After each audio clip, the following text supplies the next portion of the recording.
What's up guys, Antoine here at DPR. Welcome back to the channel. Well, this week I was trying to come up with a new idea for the second YouTube video, and while I was going through my females, I realized that one of my breeder male was not really breeding and he had absolutely no interest in the females. So I had to decide on what to do with all the girls that were going to this male. So let's jump right into that. So usually what I do, I'm kind of a bit crazy actually. I don't know if I'm the only one who does that. I plan ahead my breedings for about a year and a half before I'm actually putting a male to a female. So all my pairings are like set in advance, but sometimes when it's time to put the male with the female, well, he's not just interested, she's not ready, there's a million of things that can happen, and you need to have good ideas of what other males you could put in with some females and what other projects you want to work with all of those girls. In this case, I have this female, which is a bamboo lemon blast. She was originally paired to a pastel leopard yellow belly clown.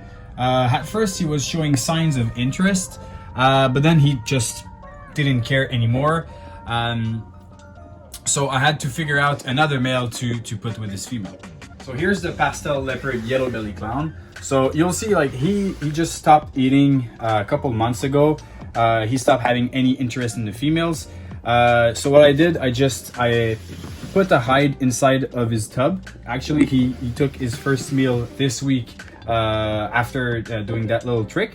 But as you can see, he's a small breeder, and he's not super thick right now. So I'd rather put him back on food before breeding him again to some females. So sometimes when a male is not like eating super well during the breeding season, it can affect the quality of his sperm. So we'd rather not have a male that is a little bit weak before entering the breeding rotation.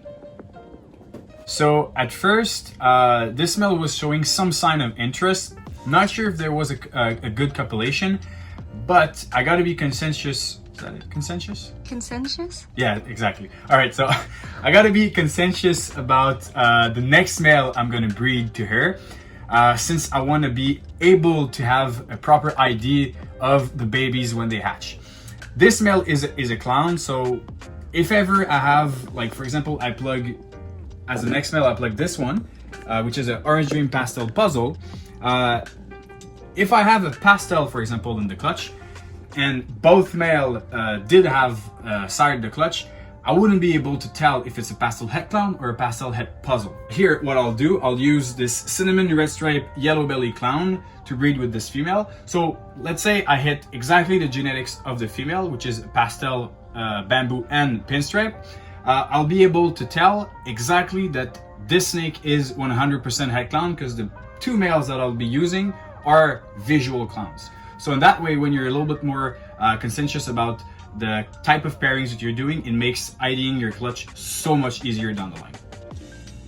So when I do some dual side clutch, what I usually try to do is either keep it in the same recessive. So in this case, I'll use both clown males, so I know that every babies will be 100% het clown.